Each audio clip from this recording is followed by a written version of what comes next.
This is Marco Reus. This is Shinji Kagawa. This is Nuri Sahin. Hello, this is Jadon Sancho. And you're listening to the Yellowwallpod podcast.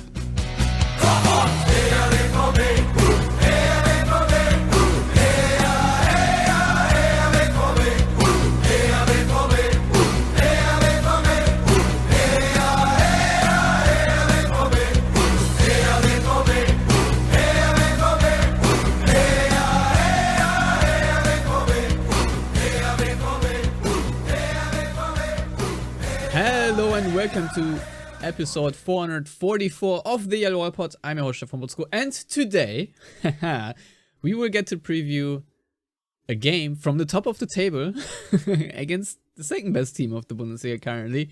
I'm very excited, and with me here is Matthias Zug to preview the match against FC Bayern, and maybe, since we've not been around for a while, talk a little bit about the Schalke game and, of course, the 6-1 shellacking of the Erste Fußballclub Köln. Matthias, how are you doing? It's great to have you on. It's great to be back. I know I've been gone for a while because I was over in Europe for a month, and then schedule conflicts and illness and blah, blah, blah, blah, blah. But yes, a nice Schnapszahl podcast for a really interesting episode, I think. I mean, there's just a lot going on. First of all, with Dortmund, it's nice to look down at Bayern again from top of the table. It's been a while. And so, yeah, it's especially ahead of a match against Bayern. I'm pretty excited about this, and I hope I don't get disappointed on Saturday. Well, Matthias, I think we're all filled with Vorfreude, the joy of anticipation. And of course, my father taught me the saying that Vorfreude ist die schönste Freude, meaning that the joy of anticipation is the best joy. However, as you grow up and experience life, you will realize that Schadenfreude is the best joy. But in this particular case, you have something I would call pre-Schadenfreude, Vor-Schadenfreude, because you just know if Dortmund win, you get the side benefit of the Schadenfreude of Bayern losing. And I think that's a pretty nice prospect, especially with all the things that unfolded during the week. I think the stage is set. But we do have a sponsor for this episode. Wir sind komplett schuldenfrei, wir zahlen keinen einzigen Euro an Zinsen. Or I should have said sponsors, because this episode is sponsored by Keith Lisenbee and by Jordan Hunt, who have pledged $10 on Patreon to sponsor an episode. So Keith and Jordan, as always, thank you so much for your support. And Matthias, I don't even know how to introduce ourselves into this episode, because there are so many things that have happened since we have last recorded. So do you want to quickly gloss over the Revier Derby, even though I was watching it from a sports bar in Frankfurt because I had my own Euro trip? And let's just say I was not exactly elated coming out of that game, even though arguably Dortmund should have won that easily. However, it's a derby and shit happens. Yeah, unfortunately, I couldn't watch it live because I was in an airplane all day flying back from Germany that day. So it's almost like our paths kind of crossed a little bit. First of all, who schedules a flight on Derby Day? Well, I have to schedule these things way in advance, and the DFL isn't as forthcoming with their schedules way in advance. Be that as it may, I did watch it then obviously the next day on, I almost said print on demand. No, on video on demand, and in a hazy fog of jet lag along with time change here in the US. So yeah, I mean, the weird thing is Dortmund were dominant. They were the significantly better team. They had a ton of great goal-scoring opportunities and effectively made 2 errors. They play a very high-risk style of football, which I think we all enjoy, but that does come with obviously risk at the back to a bit. Mats Hummels, that first goal that Schalke scored didn't look great. We'll put it that way. The second goal that they scored, because they only had, I can only remember like 4 or 5 highlights. That was just poor marking. Alexander Maya is obviously a backup goalkeeper. I think we don't really have to talk about that any more in depth there. He showed that against Köln as well in their one goal where he should have been done much better. But Dortmund were significantly better. Should have scored. Jamie Bynoe-Gittens should have ended the game in the 60th minute. I mean, he had a great opportunity to score and didn't, and then Schalke did, and that's the way a derby can go. Schalke did not deserve a point. Statistically, the interesting thing is I kind of looked at a couple of key stats comparing Dortmund-Schalke, Dortmund-Köln. Obviously, a 2-2 versus a 6-1. If you look at some key areas where Dortmund had struggled in previous seasons, and then a bit in the first half of the season, it's progressive passes, progressive carries, and take-ons. Because these show that Dortmund are playing forward versus side to side and just kind of, shuffling the ball back and forth, not doing anything with it. Much like Bayern did against Leverkusen. They had a lot of possession in the first half-ish, but they really didn't do anything. There was nothing progressive about it. Dortmund in progressive passes, carries, and take-ons was better against Schalke than against Köln, but in one game it was a 2-2 draw, and the other game was a 6-1 win. Sometimes that's just how football goes. Not always the better team wins. For me, the 2 key positive takeaways from the match of Schalke that you then saw again against Köln was Guerreiro in a more progressive 8 role in central midfield. That is his home. He just seemed like a completely different player. Dortmund, with the advantage of being able to play Marius Wolf at right back and Riazon at left back, kind of opens that up to put Guerreiro in central midfield. And you really saw against Köln where he came alive. And the other player where I would say Schalke was his breakout match and he solidified it against Köln was Daniel Mahlen. I thought he was really good against Schalke, and I thought he was absolutely astoundingly brilliant against Köln. That first goal, then, we'll get into the Köln match in a moment, was just amazing. And he showed everything he can do against Köln and started that way against Schalke. And I think that those were 2 of the big ones that I saw where I'm like, oh, wow, this is really positive. And then he carried it on against Köln and just did it even better.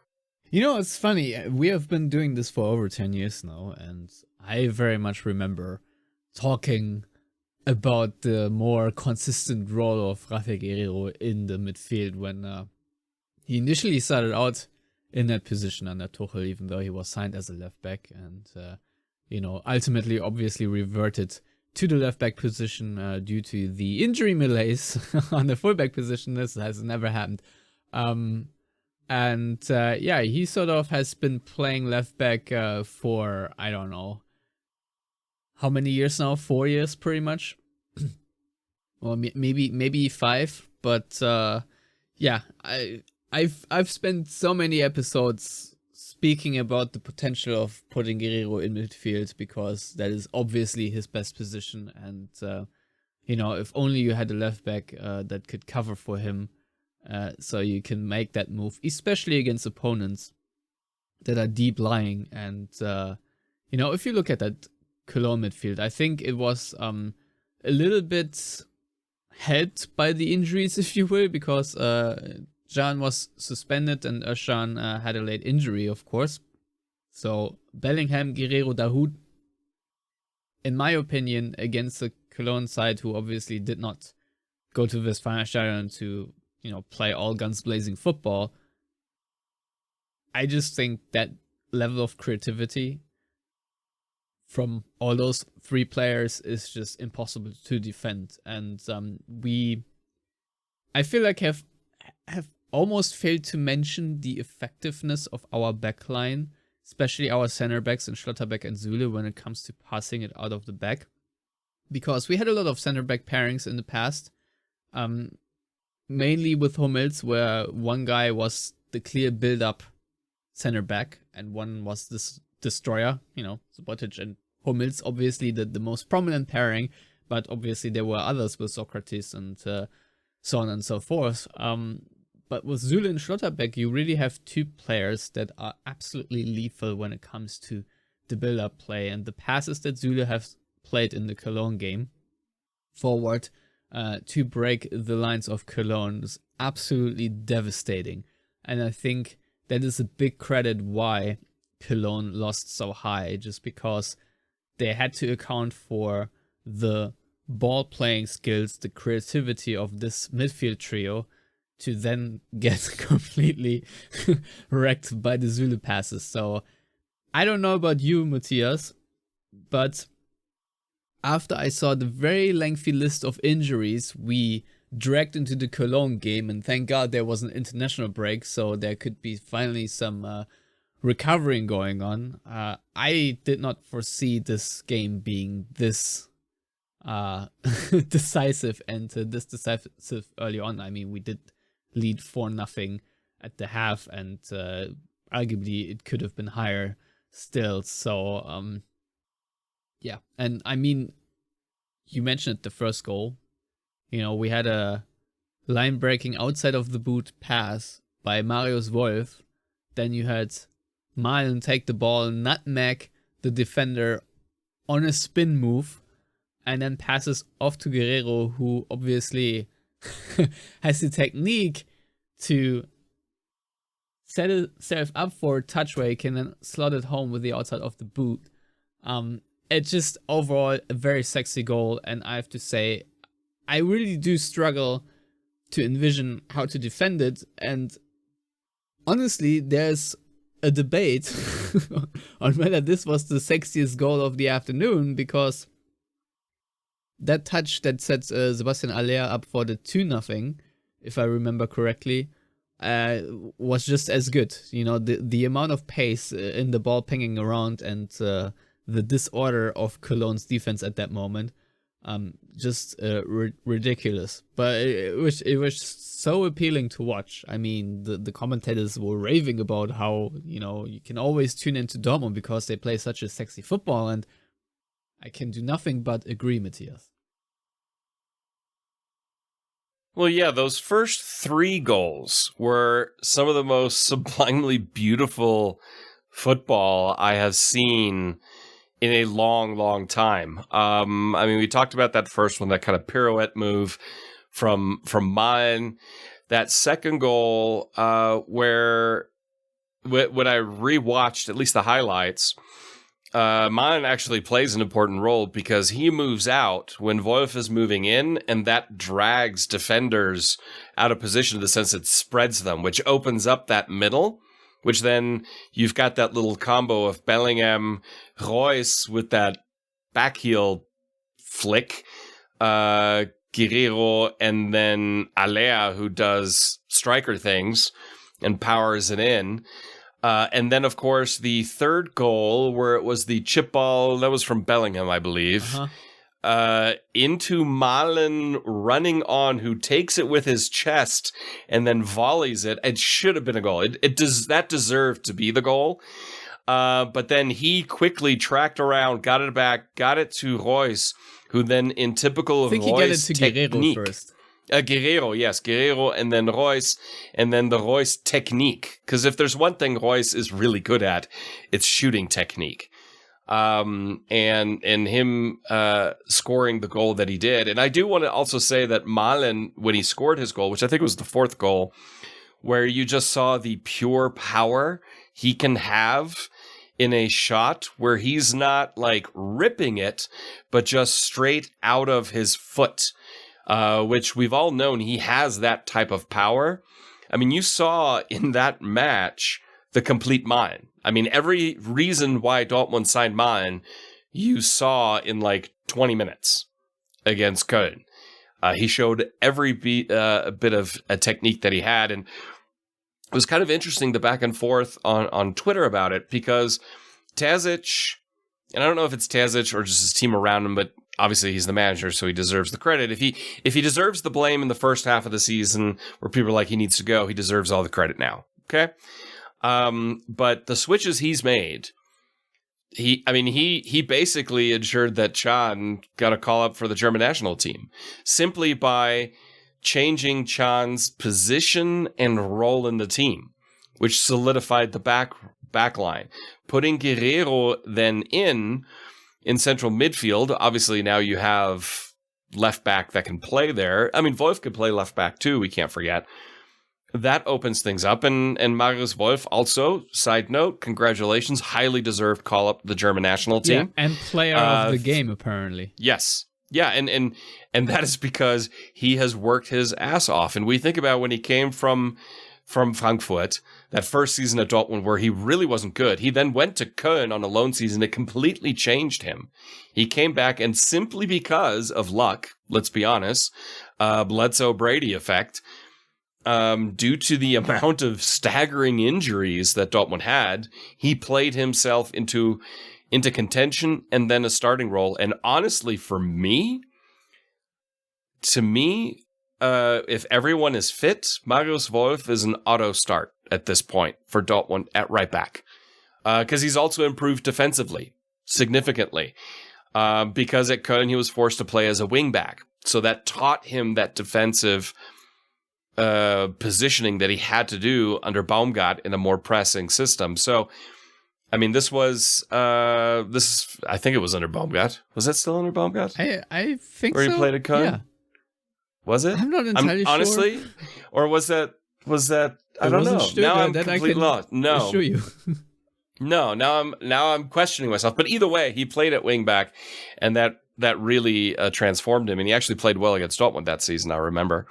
He had 2 flick-ons from the same counter set piece. I think 2 corner kicks that he assisted. First half of the season, and then in the second half of the season at wing back, the pace just Dortmund had a hard time competing with him. So overall, Dortmund is just clicking even with players out. Because I remember the Chelsea match, because unfortunately that I did see live in Germany. We still have to talk about that as well. Well, I mean, I don't want to get into that because it'll just get me ranting, and I'm not in the mood to rant. I'm in a good mood. What a farce! Quick little synopsis of the Chelsea match. But first of all, I know how depressed we all were when Brandt went out. I remember you tweeting, Stefan, and said, this is really bad for the rest of the season. So I'm paraphrasing a little bit. But apparently Dortmund can compensate. But the synopsis of that over the 2 matches... For starters, I did not foresee that Terzic would actually put Guerreiro in his position. True. But, synopsis of the Chelsea match. Over the course of 2 matches, you can't necessarily say that Chelsea didn't deserve to advance.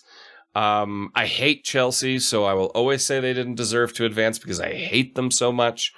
But also, they had more luck than skill in this fucking game. Yes, but let's be honest. The way Dortmund lost that tie is gut-wrenching. It's gut-wrenching because they lost because the referee screwed up. In my personal opinion, obviously I'm biased. First of all, it wasn't a penalty. No, Marius Wolf was turning away from the ball. Yeah, and the ball in every textbook of handball, that was not one. I think it was, and I watched that match via Amazon Prime in Germany. Oh boy. And I think it was Stark, who obviously is massively anti-Bayern ex-ref, who said, well, you can give it. And I'm like, oh, go pound sand in Bavaria. But then to retake the penalty, it was just, I was gobsmacked by that. I was like, I cannot for the life of me understand that was retaken in that situation. And just the feedback from all Dortmund players of the behavior of the ref. And it was farcical. It was shameful. But, Dortmund, it's one less match to worry about. Dortmund wouldn't win the Champions League. Okay, let's be honest. So it's not fine, but I think, Stefan, you understand what I'm trying to get at this point. Dortmund have a better chance of winning the DFB-Pokal and the Bundesliga than the Champions League. So if it's a little bit less fixture congestion, whereas, Bayern have to deal with the fixture congestion more, then fine. Oh, fine, whatever. But I was upset. I was angry. Dortmund didn't play great in that match. They had some opportunities, but anyway, I'm not going to get into that rant. But I mean, given the injuries, once again, if we had full health, if we had Adeyemi, yada yada, and Brandt, of course. I mean, just losing Brandt that early, that was a huge gut punch. And so anyway, so moving on from Chelsea, but getting back to Köln, Chelsea matters because when you saw then how Dortmund played against Schalke, even though they only got a draw, and how they played against Köln, they shrugged that off in a way that a year ago they wouldn't have. And again, I will say there are parallels to when Terzic, his first stint, where the mentality of the team changed under his tutelage, and he is helping them achieve that again this season, where they also in the first half of the season had to kind of get through the malaise of the season with Rose, which was a disappointment overall, was weird. And it's clicking again, and they shrugged off that loss against Chelsea. They shrugged off the disappointment of not beating Schalke, even though they played really, really well. And then they just blew the doors off Köln. So in a matter of speaking, the international break could not have come at a worse time in the sense of momentum for both Dortmund and Köln. But in terms of injury recovery, of course, it's very, very helpful. I mean, it is hard to understate the performance of Edin Terzic since the World Cup break.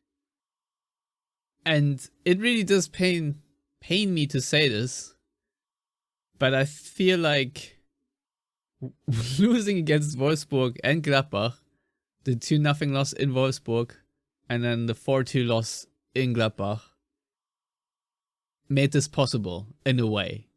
Because nobody went into this World Cup break happy or satisfied or anything of that like. Because Borussia Dortmund, you hear it from the players, you hear it from the coach, you hear it from Kiel, and everybody else, is that they had a lot of very honest conversations during that break, and the mindset since is an entirely different one. And obviously, luck is always required when you go on a 10-game winning streak. Out of the question, but nevertheless, that 43 win against Augsburg was already ridiculous. Then that very late winner against Mainz, and then beating Bayer Leverkusen in Leverkusen. Not everyone can do that nowadays. 2-0 is also a good performance, and then you host Freiburg and you just punt them 5-1, shellac them, and then you have a very difficult tie against VfL Bochum, who made it a fighting game. There was no pretty football possible on that pitch, and Dortmund accepted that fight. They conceded a goal, but they did come back, and they prevailed. And then, of course, Werder Bremen, who, was a bit of a revenge game, but Dortmund, was it the best game ever? No, but, they did their homework, and then you have the game against Chelsea, a 1-0 win, which maybe was a bit lucky, and then, again, you shellac Hertha. And then, crucially, you win in Hoffenheim. This is such a trap game for Dortmund. A 1-0 win, smash and grab, you score the goal and you get the hell out of there. This game obviously could have ended like 5-4 or something, but, all these wins, also against Marco Rose's Leipzig, to now be at this point that we are in a situation that we go into the game against Munich as Tabellenführer, as justified, deserved league leaders, to me is amazing, and it's already an outstanding feat no matter what happens to what the rest of the season. But I personally am so proud of this team and the togetherness they have formed, the spirit they have formed. I am always looking forward to Dortmund games nowadays. That it hasn't always been the case. So I'm just elated about this performance. And, obviously, in hindsight, I think a lot will be written about Armin Reuters-Hahn and his introduction, because I do think that his influence is very much felt. It's not just all Edin Terzic, but nevertheless, just the fact that this team has this sort of spirit at this point of the season is something to behold. And I'm very glad to witness it, because I, for once, after Dortmund lost 4-2 in Gladbach, did not have the imagination to now sit here in very late March and talking about the potential championship win that we could maybe solidify with a win in Munich. Obviously hard enough, but Matthias, I just think that's fucking awesome. That we have something exciting to talk about here is just truly blessing to me, and I just really hope I don't ruin it for us again, because they so often have when they fired their coach. Because you all remember, Dortmund were ahead of Bayern when they fired Ancelotti, and then hired Don Jupp again, and they walked to a championship. Same with Kovac when he was getting shellacked 5-1 against his ex-club Frankfurt, and Bayern were trailing Dortmund. They made a switch to Hansi Flick and they went on to win the treble. And now again, Julian Nagelsmann has fallen. He did not present himself worthy enough, because the Bayern bonus no longer applied when VAR took away 2 dives and 2 yellow cards and awarded 2 penalties to an insignificant club like Bayer Leverkusen, which, in Bayern's view, should of course never happen. They should have the Bayern bonus all the time. So Julian Nagelsmann had to bite the bullet for the ultimate revenge game that Thomas Tuchel so thought after that he put the pistol on Bayern's chest and said, either you hire me now or I will pull the trigger and go to, I don't know, Real Madrid, Tottenham, whoever, but I'm going to be out of here. It would have been Tottenham. So, Matthias, on the one hand, I'm sure as a Tottenham fan, you're kind of happy you dodged that bullet, maybe. I don't know. Even though Thomas Tuchel, we all know. I don't know. I mean, you go from Conte. Yeah, Tuchel all of a sudden seems like Jupp Heynckes, in the sense of, just oh god, everybody loves him. But no, it's gosh, I mean, sports is a bitch. When it comes to the stories it writes, and you don't really need incentive for Bayern against Dortmund. But there is there. I mean, I don't think so much for Bayern players or Dortmund players in the sense of players going against each other beyond what already is on the pitch. I'm trying to think if there are many Tuchel players left. Guerrero, I mean, Hummels was there. Reus was there. Well, Schürrle isn't here anymore, aber Meyang isn't here anymore. No, I'm trying to think. Brandt, that was after. I mean, it's interesting, but obviously there's Sebastian Kehl, there's Felix Watzke. Okay, there's Watzke, there's Sammer, right? Maybe, but either way, I mean, there is obviously a lot of incentive for Thomas Tuchel in this match, and he's nothing if not petty. Let's be clear. I mean, he's very professional. He's very good at his job. He's proven that time and time again. He's very good initially at working with monster egos. You can't forget, I mean, he managed PSG.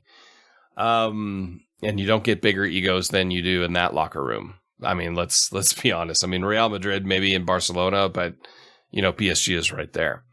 Especially when it comes to prima donna type attitudes. PSG they're the king. However, he always wears down after a while. And that will happen at Bayern. Given the egos that you have in the Bayern hierarchy with Oliver Kahn and Salihamidzic, alone those two, it's not going to end well with Bayern and Tuchel in, I would say, at latest probably in 3 years. However, for this coming weekend, everything is perfect. Everything is awesome as far as their relationship goes. Now, what'll be interesting is to see how the players react, because there were a few, Goretzka and especially Kimmich, who were very vocal that they were not happy about Nagelsmann getting sacked. They thought he was a very good coach. And so we'll see. I mean, they're very professional players. So, they'll just get on with it. This isn't the first hiring and firing at Bayern, but this is the first time that they've been so vocal about it. And I personally don't feel bad for Nagelsmann. I think he's an arrogant shithead, and I'm glad to see him fail. I don't tend to have joy in people's failures. I think that's a toxic mentality to have in life. Too many people, especially in Germany, I know Stefan will agree with me, Germans are very big on night envy and kind of revel in seeing people fail at times. But Nagelsmann was such an arrogant prick from day one where he started at Hoffenheim that it's like this. I honestly think this is probably going to be good for him in the long run in his development, not just as a coach, but as a human being. I mean, he came out in an interview and basically said as much, or not an interview, in a statement. He's linked with Tottenham, but he said he's not going to go to Britain. He needs some time to digest a painful separation from Bayern. So I think this is probably a good thing for the human being, Julian Nagelsmann. So there are just so many possible narratives here. The only thing that bothers me is that this match is in München, that it's not in Dortmund. I wish it would have been. There is a revenge factor in there, because I think we can all agree Dortmund got a little screwed last time, again, against Bayern. The Bayern players are hungry. They want to right course, which is never great to face an ambitious, hungry Bayern side. But Dortmund are riding a wave at the moment of positivity, and Kiel came out and said a lot of players are looking very positive for the weekend. Kobel being a big one. Against some media reports, Adeyemi is looking good. Brandt is looking good.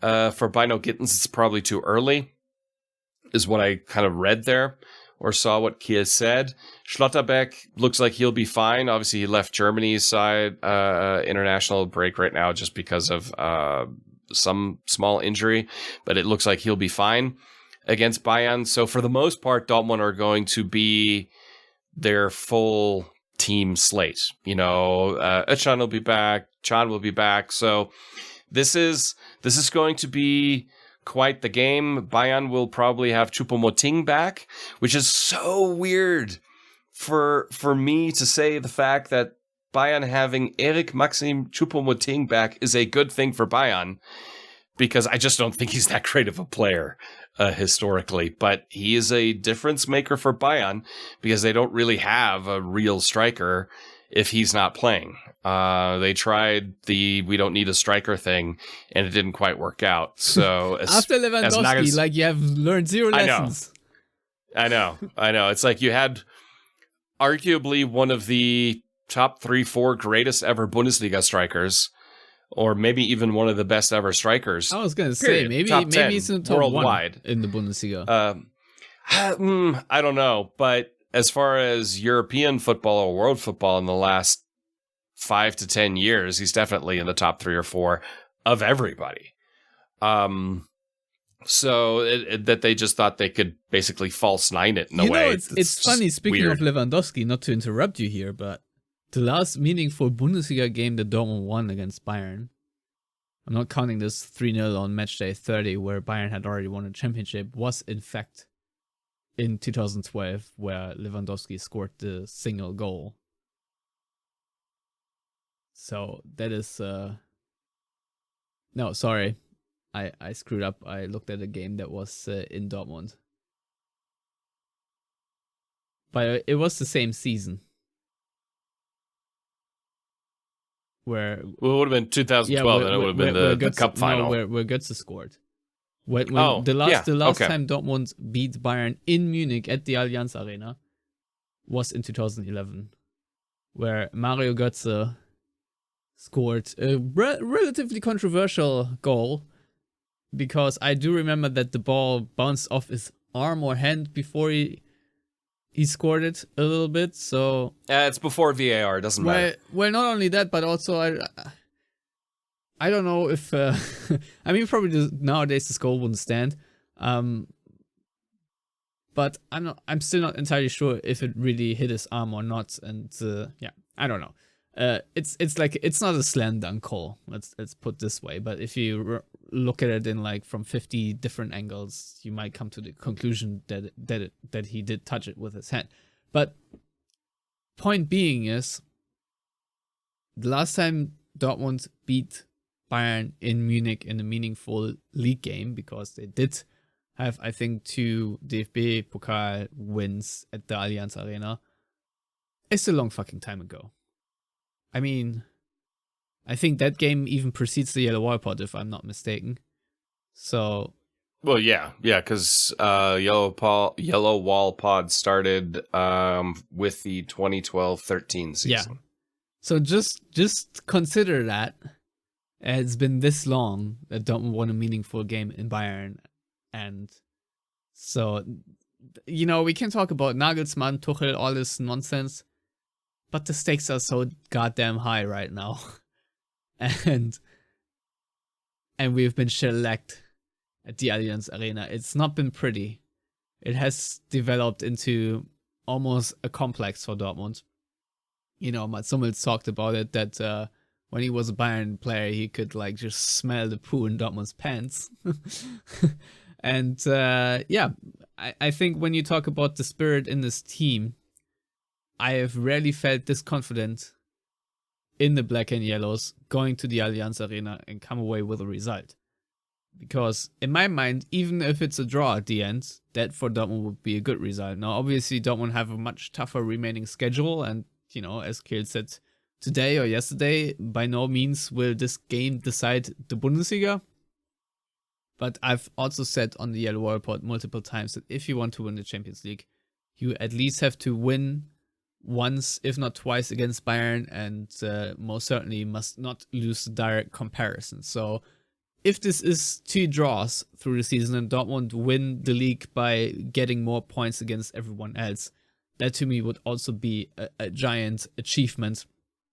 But I mean, the funny thing is that, yeah, Bayern are struggling, but also on certain days, especially when they play in the Champions League, they still look like one of the absolute best sides in Europe, and their problem has been inconsistencies. And probably one of the most vexing statements from the press conference that I watched, where they presented Tuchel, where they also justified why they sacked Nagelsmann without really saying too much, to be honest, was that Brazzo said that they had to basically break a sweat against lower league table opposition, and that would not be Bayern-like.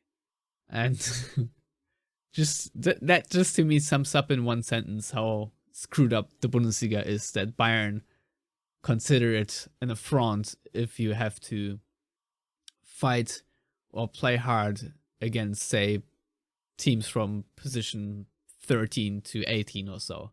I don't know about you, Matthias, but that almost stung by how much they perceive themselves as dominant in the Bundesliga, and how much the Meisterschaft for them is just like a side effect at this point, because they have bigger and better things to do. Meanwhile, if we win a championship, we would absolutely go bonkers. So, I mean, there are a few things about that. I mean, for Bayern, you know, breaking a sweat against lower half of the table opposition, that would annoy them. I mean, that's not new. I mean, that's been Bayern since the 70s, really. Ever been said in verbatim? I mean, maybe. I mean, there have been more arrogant groups of Bayern bosses. I mean, who knows? Have not always been this dominant. No. Their dominance in the last 10 years is obviously unprecedented. That's never happened in the Bundesliga. It's never happened in German football. That's pre-Bundesliga or since the Bundesliga. But in terms of, if they don't play well against somebody who's not a direct title contender, that's massively. They don't even, like, their world collapses. That's been that way, at least for the last 30 years, for sure. But for the last 10 years, they've been so used to just winning the Bundesliga. I think the afterthought title for them is really the DFB Pokal. That's really one where they're like, what, we didn't win that one this year? How did that happen? But it's tournament football, whatever. But the Bundesliga is kind of the one where they just expect to win it now because they've won it 10 times in a row, right? 10, 11? Yeah, 10. 10 times in a row. And that's obviously over the long haul. Whereas in tournament football, like a DFB Pokal, you can just have a bad day and then you're gone. That's it. You're out. Whereas in the Bundesliga, you have 34 matches. And that's the thing about, I was thinking about this a lot when I look at leagues like the Bundesliga, obviously Ligue 1 in France, La Liga in Spain, and for almost 10 years, Serie A, if you want to beat that one dominant side, you have to be perfect. I mean, you have to be the purest form of perfection. And God, that's rough. That is so rough. Now, the Premier League, Serie A isn't that way for the last 3 seasons. 3 seasons, 3 different champions. Napoli will win it this year. Great for them.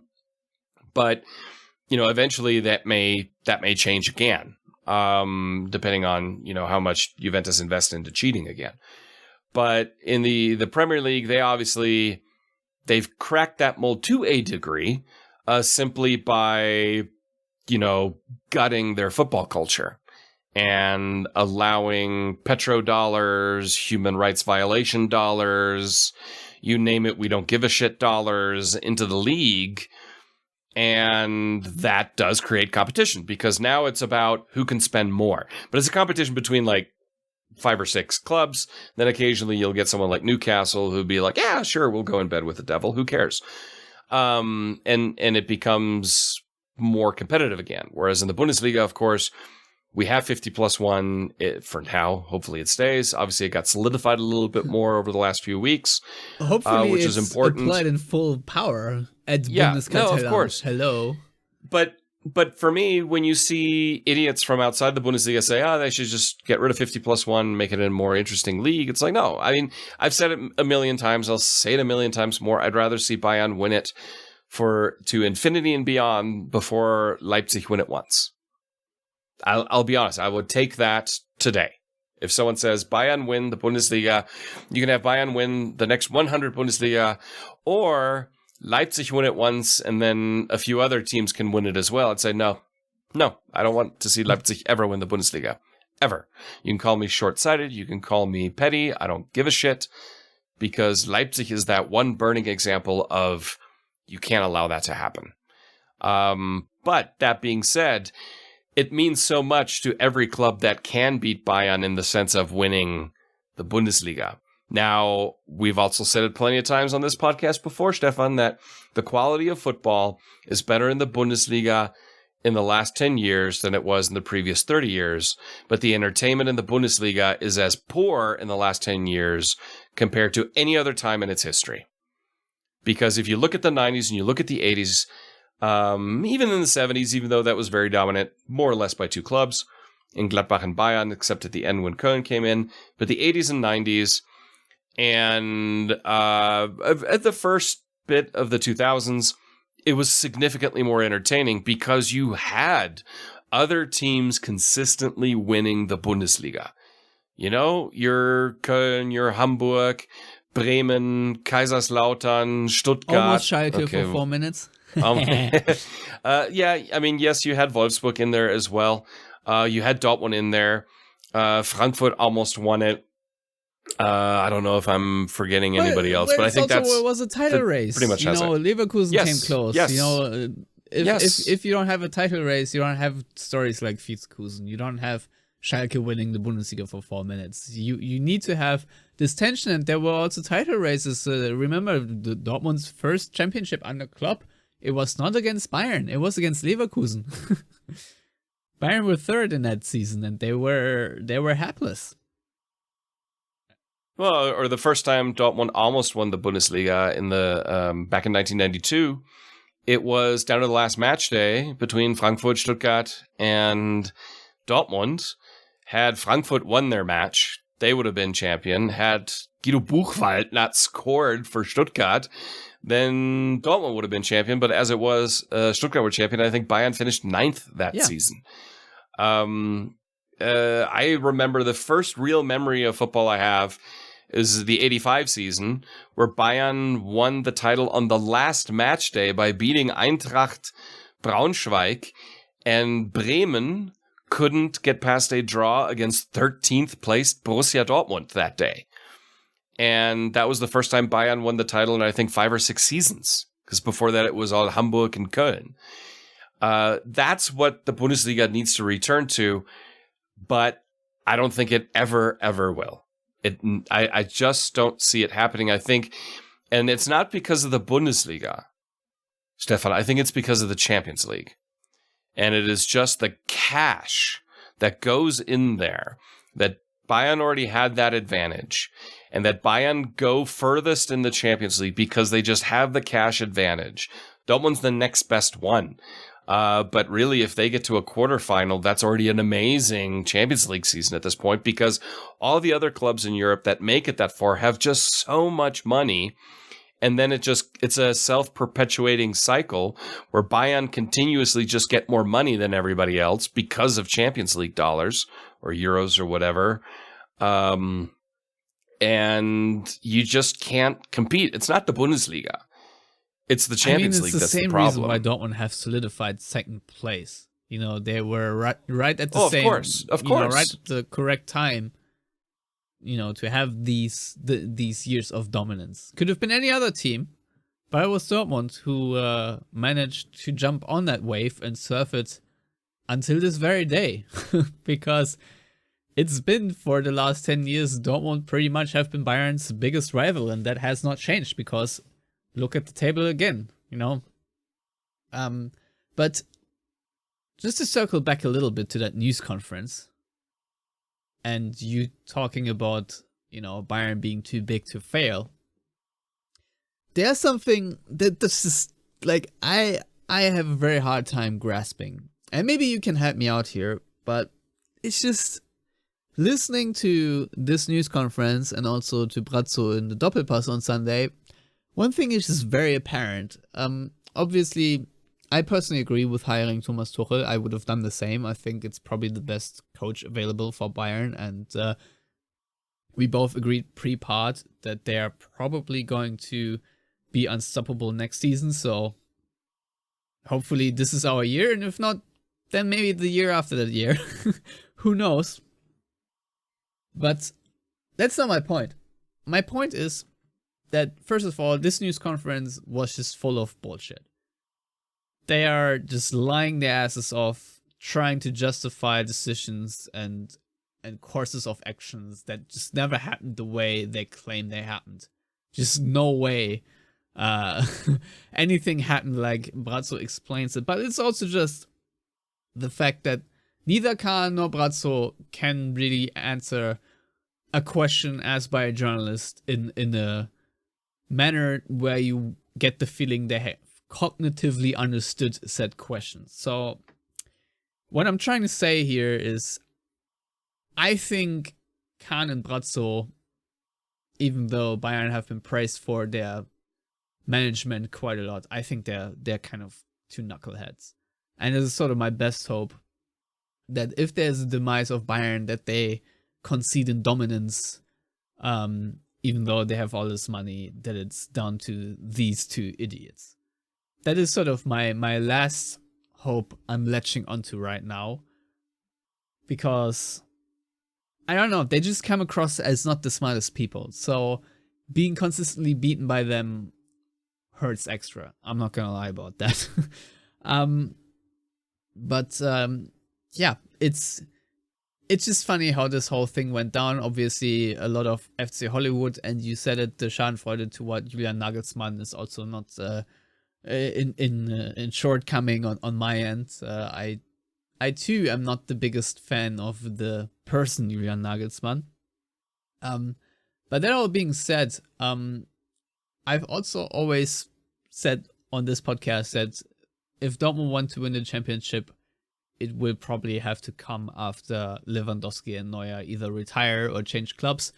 And that exact thing has happened now. So as much as I appreciate the quality of Thomas Tuchel, maybe just having not these absolute world beaters, scoring the goals and defending them might make a difference for Dortmund, that Bayern just gain a little bit more inconsistency. Because how many times have Bayern looked abject and, just due to some epic save of Manuel Neuer or some ridiculous goal of Robert Lewandowski, have wiggled themselves out of a jam. And I feel like this season, this time around, it has happened way fewer times. Probably also because of that. I mean, there were a few goals that Jan Sommer should have saved, but did not, since the World Cup break.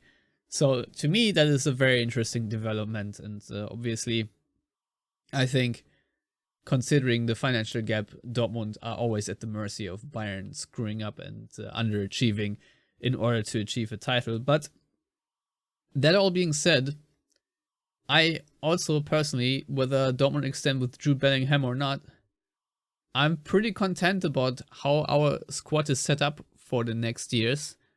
And before his injury, I thought that Karim Adeyemi looked like he's going to pretty much just beat everyone, because Terzic has understood to switch him to the left side, and his 1v1 skill and his pace just dusted everybody. So Matthias, to me, you already talked about Gregor Kobel, but I was very disappointed when I read that Karim Adeyemi had another setback and was probably going to miss that Bayern game. But today or yesterday, I don't know when exactly, Sebastian Kehl did say that he is in fact ready to play and did not have a setback. So when we actually talk about this game and how we're going to beat Bayern, I'm going to say it now. I think if we have any chance of beating them, Karim Adeyemi will play a major role in this win. Whether he starts or comes off the bench, I don't know, because probably he will come off the bench. But I just don't see anyone on that Bayern backline, especially when he plays on the left side, so not where Alphonso Davies is running around. How they're ever going to stop him if Dortmund manage to find him. And obviously Dortmund have to do a lot of defending for it to matter in the last 20 minutes. But that all being said, I am very much looking forward to having Karim Adeyemi on our team for the foreseeable future in games like this, because Bayern will always play with a high line against us. They will not sit ultra deep like a Cologne or other teams. So I personally am looking forward to the matchups that we will get on the field. And my question to you is, obviously Marius Wolf, as you said, is a starter. If Nico Schlotterbeck and Niklas Süle are fit and healthy, they will obviously also be in that back line. We're recording this before the second Germany game, so injuries can still happen. We all know our luck. And of course Kobel will be in goal. But apart from that, I'm not entirely sure what the lineup will be. My guess is that Riasson will also play as a left back, but considering who all returns to midfield, it could also be Guerrero there. So if you have to make a lineup prediction and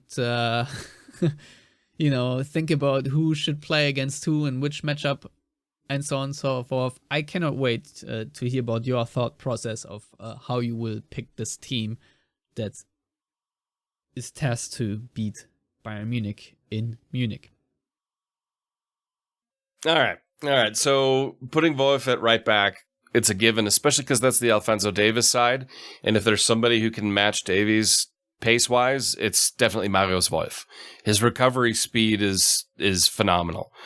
Süle Schlotterbeck, you already talked about. Reasson, I think you have to start him at left back because just how dynamic Guerreiro can be.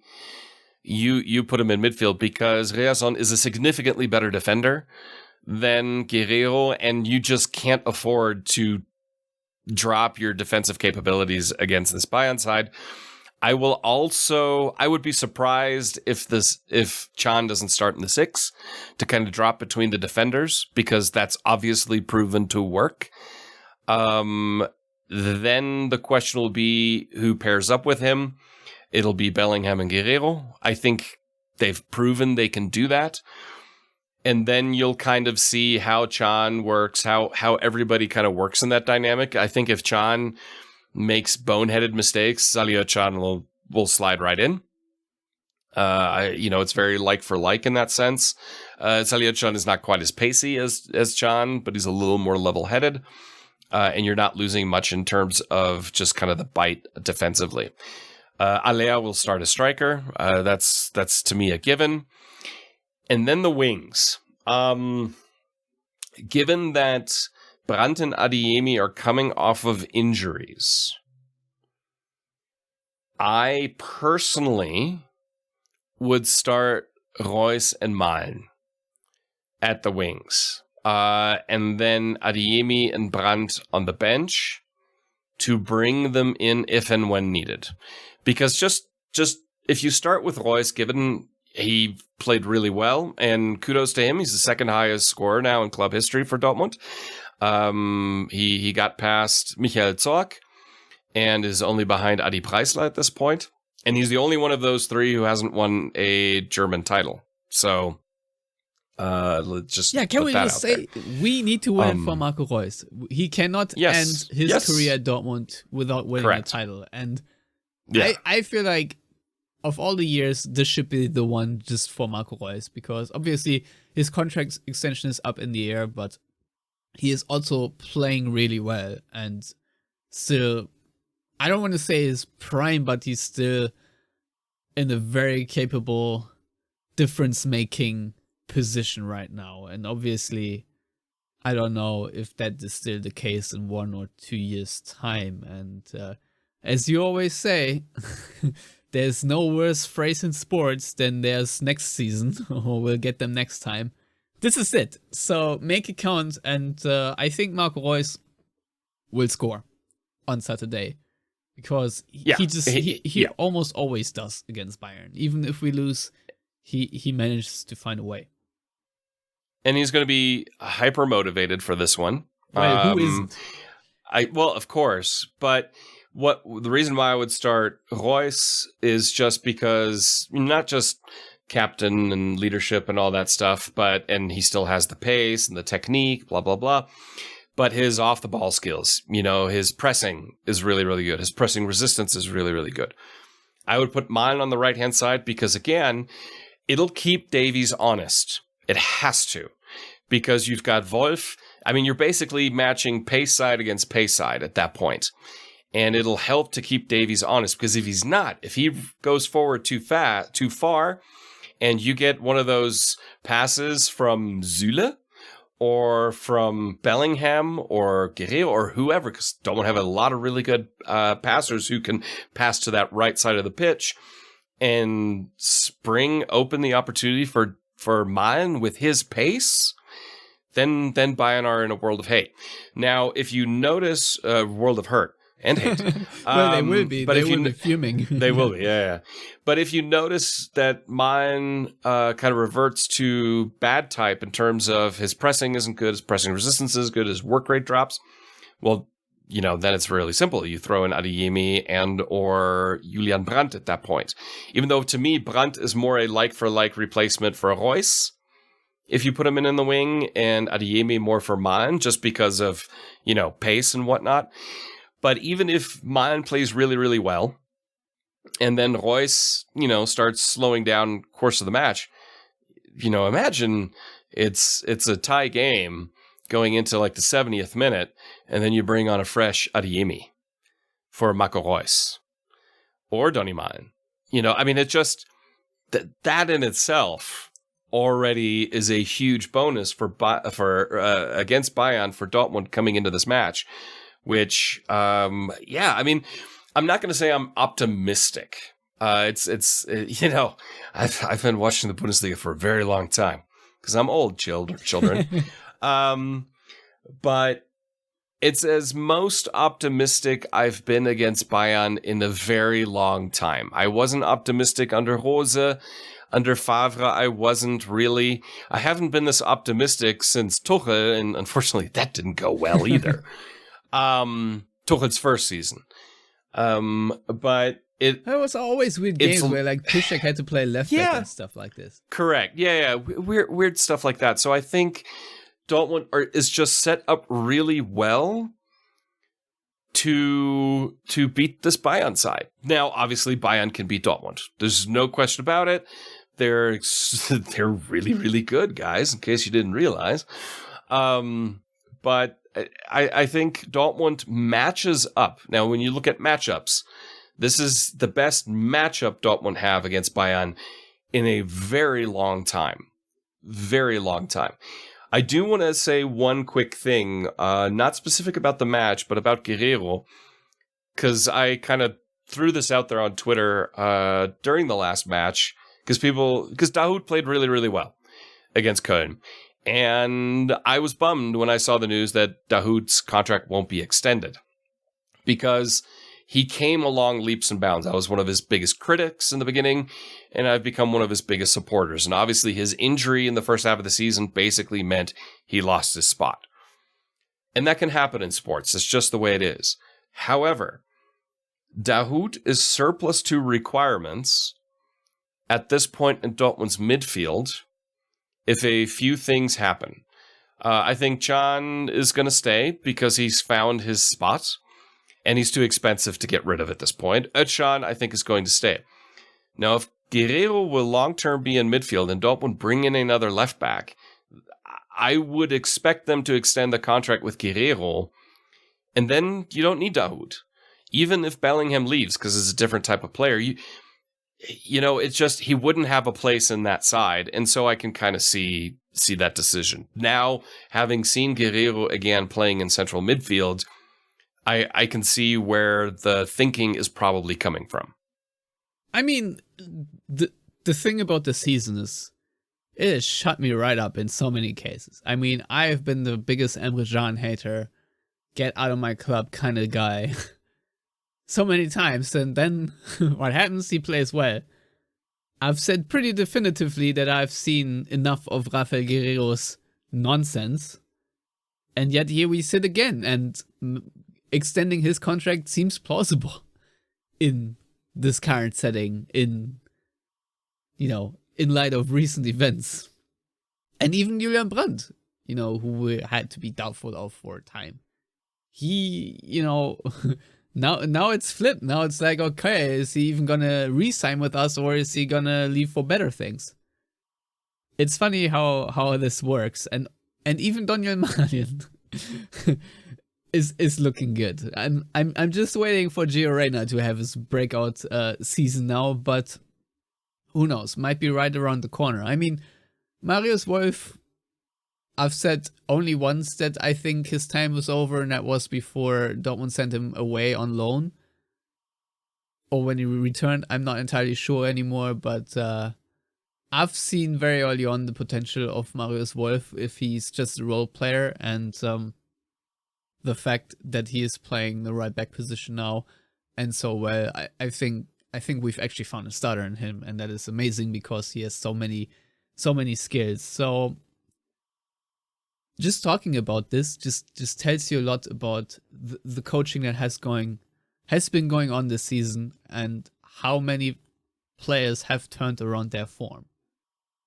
If you just really think about our squad and how many names there were that I would have written off a very long time ago, and how they have become cornerstones of our winning streaks, I'm just very impressed. And I personally did not see a lot of things coming, so I have to eat a lot of humble pie.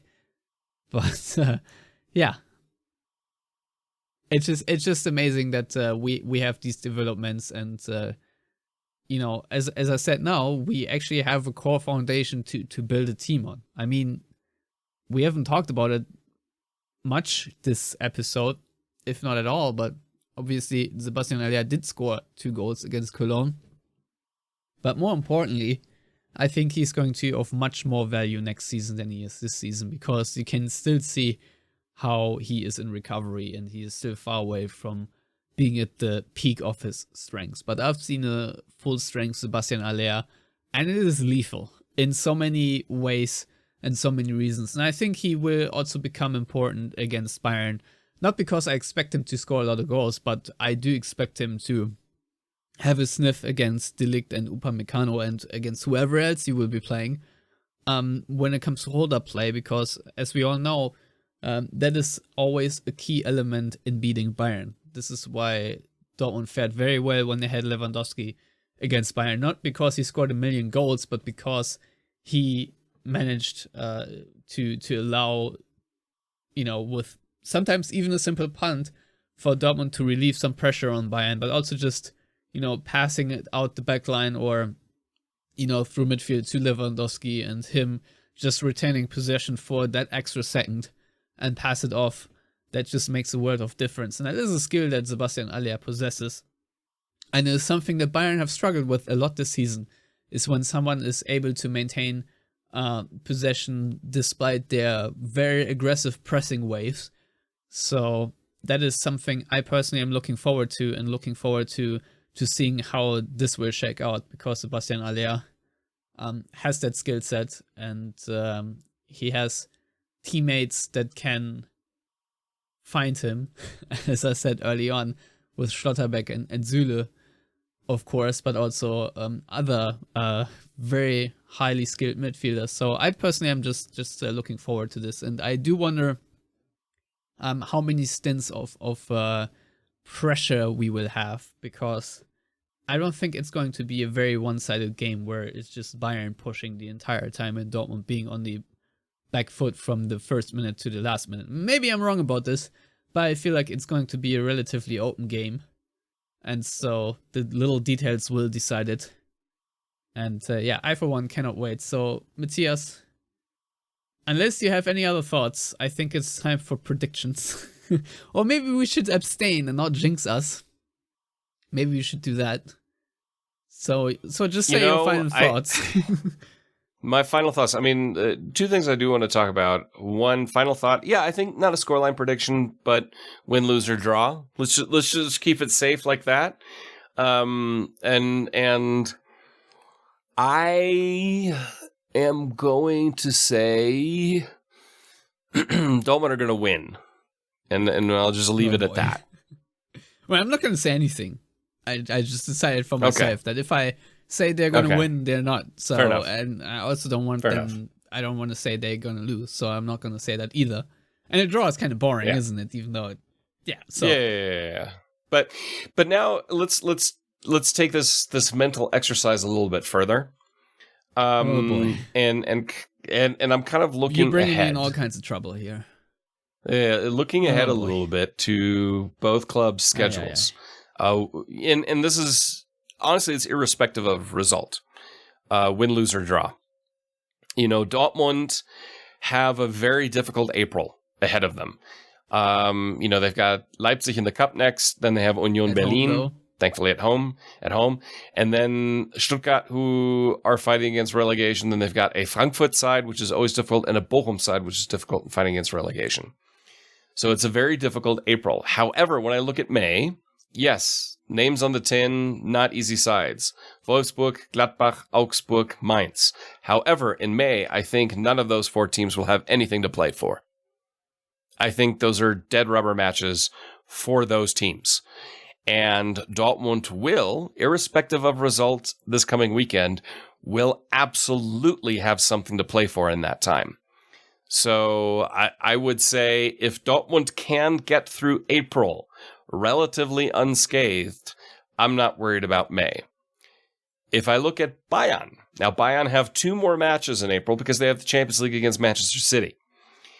They've got Freiburg in the Cup at home, and then they have Freiburg immediately after that, 4 days later, away in Freiburg in the league. That'll be really, really interesting. Now, the problem is Freiburg, I feel like, has really faltered since the World Cup break. I'm a little surprised at times. Like, they can play really well, and then they just completely get obliterated. Teams like Dortmund, go on. Yeah, so I don't know how they're going to end up against Bayern. I honestly don't, but they have a lot to play for. Freiburg do. Manchester City, yeah, that'll be interesting. The match in between is Hoffenheim. They're obviously fighting against relegation, and they're always oddly difficult. As we found out. And then they've got, as we find out, and then they play against Mainz. Difficult. Mainz at that point will still be playing for something. Hertha is playing against relegation, and Hertha, Bayern are probably going to beat them double digits at this point. And then you look at May, and there are 2 matches I think Bayern have that are dead rubber matches. Bremen and the last match against Köln. I don't think either one of those teams is going to get relegated or promoted. And then they're against, probably still in a relegation fight, Schalke. And then they've got Leipzig, and Leipzig will still be playing for Champions League. And then I have to root for Bayern almost. If Leipzig miss out on Champions League football, that would be huge too. Well, it obviously depends on the constellation in the league. If Dortmund are 6 points clear at that point, sure, Bayern can win. But it's going to be interesting. I don't think anybody has a clear advantage or disadvantage. I think league-wise, you could argue Dortmund have the more difficult April, but Bayern have the Champions League in there. And so I think that kind of balances that out in how they could perform in the league. You know, coming off tired against Manchester City to then 3 days later have to play against Mainz in Mainz won't be easy. I think then, coming off 4 days later to play at home against Hoffenheim will be a little bit easier. But it's going to be very, very interesting April. I think April will define who wins the league. I don't think this weekend will. I think if Bayern win, obviously, then they'd be 2 points ahead of Dortmund. Yeah. But given the things I just mentioned, Dortmund can make up the 2 points. If Dortmund win, they're 4 points. At least you've got a little bit of a cushion. You've got a little bit of a cushion there that you can afford 1 or 2 screw-ups, and you're probably still good.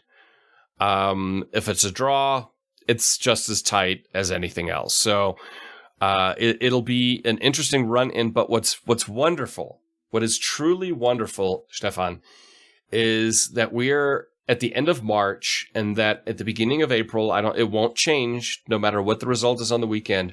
We are talking about Dortmund in a title race against Bayern in the last 2 months of the season, and it's really good to be able to say that legitimately, not hopefully, but legitimately. Like I said, it's amazing, and I mean it can all be over very soon. We must not forget that. But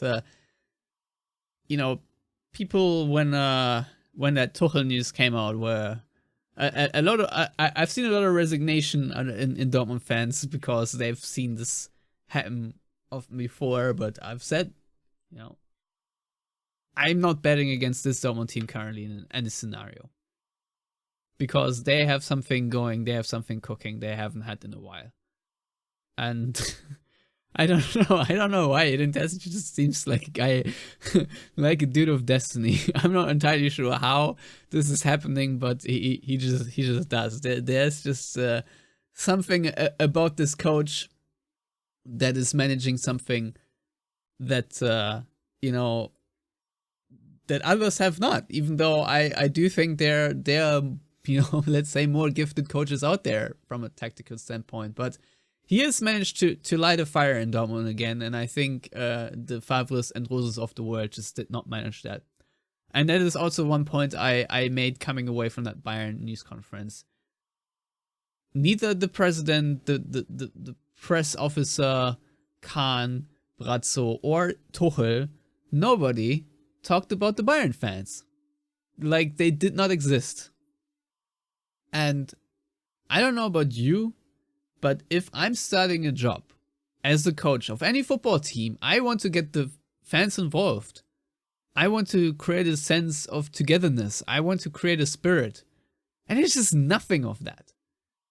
And to me, that just goes to show what a soulless and broken club Bayern Munich are, and how wasted any success is on them.